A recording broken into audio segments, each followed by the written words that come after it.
Hi, I'm Rebecca with VDDS, and today we're going to do a book review of The Connector's Advantage by Michelle Lederman.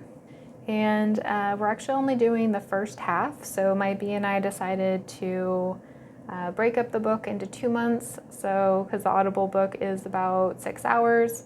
So we're doing 3 hours 1 month and then 3 hours the next month, plus our BNI book club, which we count as one CEU, kind of like a webinar. So we still get that power of one with the CEUs, and it just seems to work really well for us. So this will be part one of my book review for The Connector's Advantage. And this is the first time that we didn't do a book from directly Ivan Meisner, or that he didn't write part of it. Normally our past books we have, but he did do the foreword of it. And if you know about BNI, this book is extremely relevant to BNI. It's all about networking and really building those valuable relationships. And so let's go ahead and go over my notes. So again, we just did chapters 1 through 7, and I just took some good notes of just like things that she talked about of, taking a genuine interest, and how she emphasized that relationships lead to opportunities. Half of all job hires come from referrals. The power of using social media to connect. So there's a lot of different things that highlight the benefits of the book, of being that connector and the advantages of it. She had some good tips for the employees, just how that works too, to have, that connection with them. She also wrote a book called The 11 Laws of Likability, and she goes over them in this book, which I thought was really great. So there's no need to, buy that second book. She even tells you that in the book. And then she goes ahead and she covers them in this book. And so I really appreciated that, and I thought that was really beneficial and just really good things to know on how to be more likable.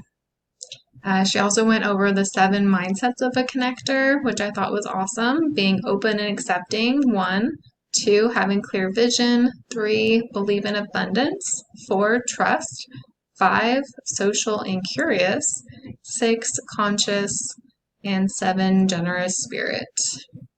She also goes over the different types of being a connector, which I thought was really awesome, and the 5 levels of emotional intelligence, which is self-awareness, self-regulation, self-motivation, empathy, and social skill.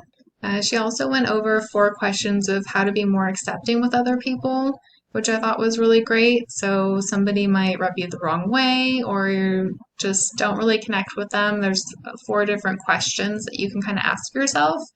Is 1, what don't I know? So they might have a different perspective. And 2, how else can I interpret it? So did you misunderstand something, or, what intentions are they really having? You can kind of think about that. And also, what if I'm wrong? And do I want to be right? So kind of some interesting questions. And if you read the book, which I highly recommend, it makes a lot more sense as well. And so again, I just kind of have some different takeaways. The 4 pillars of trust. That was another interesting talking point that she went over, was actually trying to be really trusting of other people.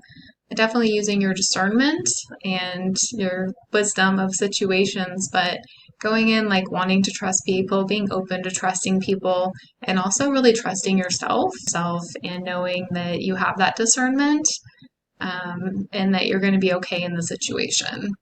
And so the 4 pillars of trust was authenticity, to really be the real you. And 2, vulnerability, be open and not perfect. That's part of being vulnerable, is admitting that, we're not perfect, that we're humans. And 3, transparency. So make sure you're keeping people in the loop, being honest with them. They're going to know if you're not being transparent, so it's a good thing to do that. And then 4 is being consistency. So really using all of those 4 pillars to be really an authentic person. And then I came up with 4 different questions that we're going to go over in this month's book club, which was to give an example of an opportunity you got because of a connection. So one kind of thing that really stood out to me with BNI, I get, a lot of referrals because of the connections I have to other BNI members. But another great example is my husband. He got a job. The two most recent jobs he works in IT support, were from relationships, from friends that he had that gave him an in with the manager, basically. I mean, he still got the job on his own merits, but having that connection, having that person to vouch for him, just took, his application to the next level and got him the interview, or helped to get him the interview. So I thought that was a really great example. Another question that I have is, what type of connector are you, and what type do you want to be? And for this question, I really recommend you read the book first, because there's different types of connectors and it'll make a lot more sense. And then the next question I have is, where do you see yourself and your business in 6 months? So in the book as well, she also talks about SMART goals and creating goals that you want to achieve, that you're excited to achieve. And so I think it would be really great to see my BNI chapter members have to say with that, like what their goals are for their business, and what they're working on and what they're working towards and what excites them. So I'm looking forward to hearing about that. And then the last question that I came up with is, do you have a trusting mindset? So that could be another good question. I don't know the responses that I'm going to get. Personally, I try to trust people. Again, I have discernment, and it depends on how people approach us. And, you can kind of usually tell just a lot about a person and how they talk to you, how they approach you. But I generally try to have a trusting mindset, and I try to trust myself and just know that, things usually work out for me. And even when, something doesn't go 100%, I always learn from it.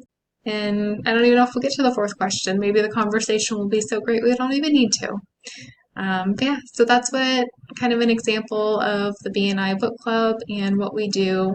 So I will put a link in the description below if you want a copy of my notes. I'm happy to share them with you.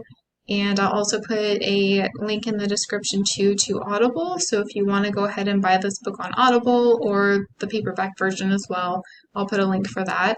But yeah, it was a really easy read, really easy first 3 hours. She's very easy to hear. It's read by the author. And yeah, let me know what you think. If you did read the book, be sure to let me know in the comments below. Thank you so much for watching, and I will see you in another video. Bye.